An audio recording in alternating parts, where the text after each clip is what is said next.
Hello everyone! Ready na ba kayo sa new topic natin? Today, January 24, 2014. Pinoy Simplified Science. Share your experiment.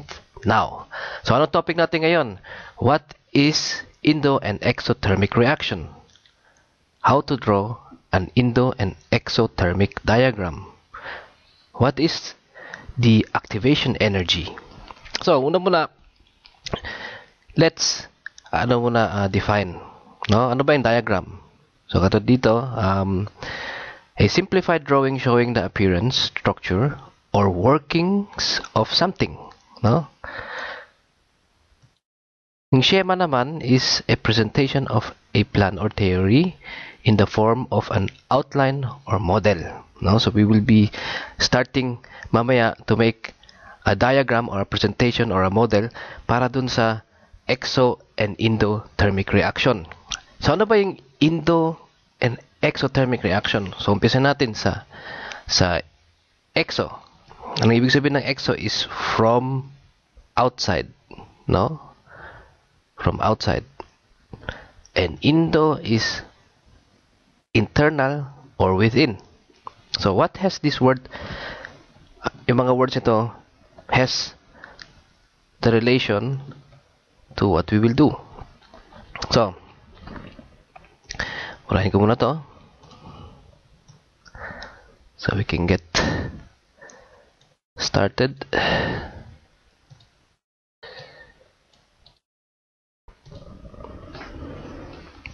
So, unahin natin dito sa sa oxygen and hydrogen. So, oxygen sa yung if you did not see the former videos na ginawa ko, the introduction to Bohr's atom model, you should watch that. No? Kasi yun yung pinakaumpisa para maintindihan to. If we have oxygen plus hydrogen, ano tawag natin doon? Sa molecule. No, yung bond na yun is a molecule. And dito naman, so nakikita natin dito is, balik tayo ulit. This is a non-metal plus a non-metal equals a molecule. Ito is metal plus a non-metal. So ito yung positive, ito yung negative, no? Dito naman is negative to negative molecule, positive to negative salt or cold ionic bond.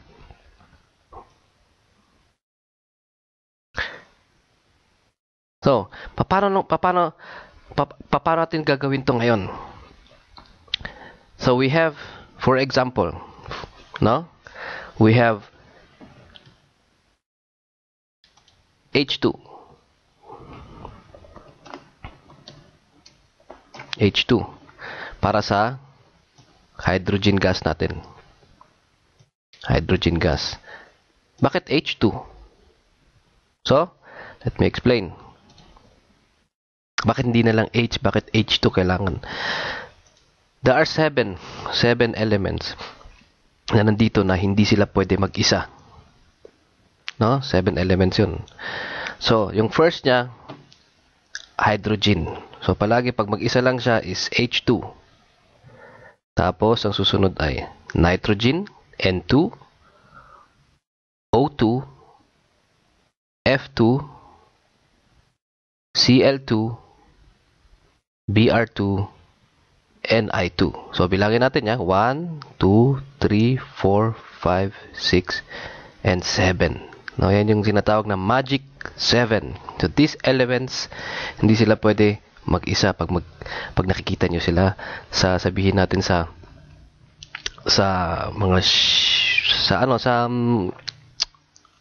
mga chemistry assignments.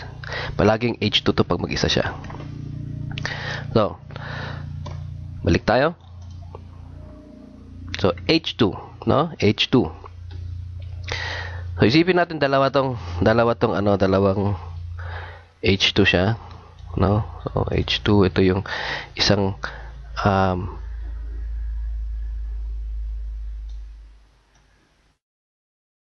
So, dalawang ano yan, dalawa siyang H2. 1H2, 1H2 equals H2. No, 1H plus 1H, sorry. 1H plus 1H are 2H's, no? 2H, no? So, ito yung H2.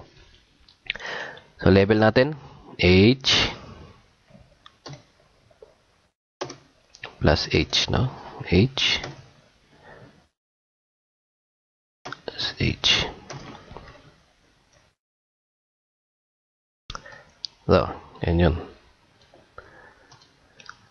Ano siya? Anong klaseng aggregate status? No, ano yung aggregate? Yung form niya, kung ano ba siya, kung gas ba siya, solid or liquid. So, label natin to dito ng G for gas.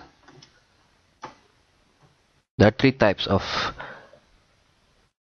yung aggregate status.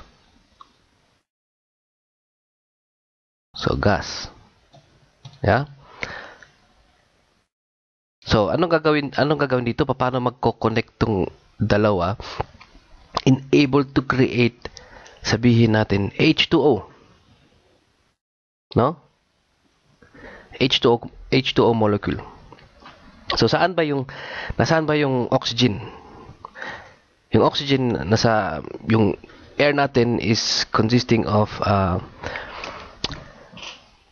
70% oxygen, 30% nitrogen, 29% nitrogen, and 1% of mixed gases. Iba-ibang klaseng gas. So, paano natin gagawin yan?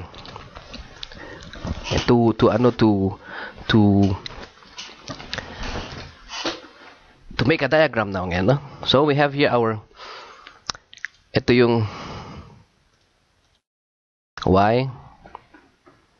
no? X and Y axis.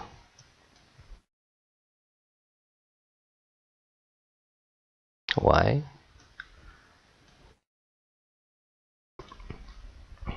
And X.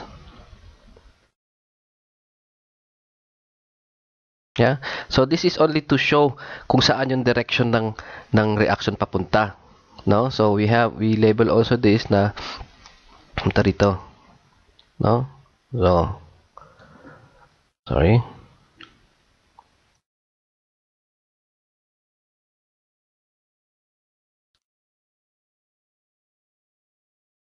And this is pataas.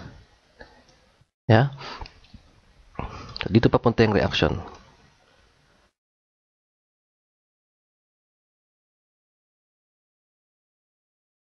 So, and now, umpisa na natin. Para natin gagawin. So, this will occur, itong bond nito will occur, unahin natin sa yung pangalan niya, exothermic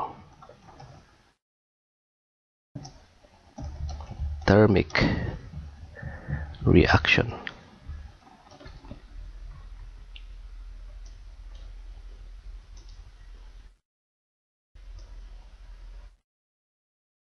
So, name of reaction, exothermic reaction. Bakit? We will know now. So, alam natin to gas, no? So, we will create na tinatawag na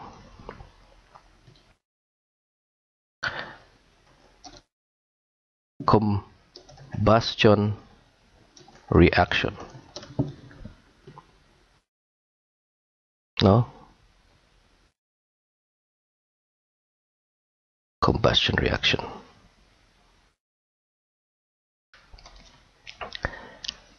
Okay.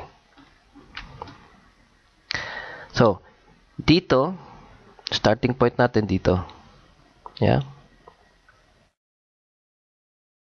Let's label this.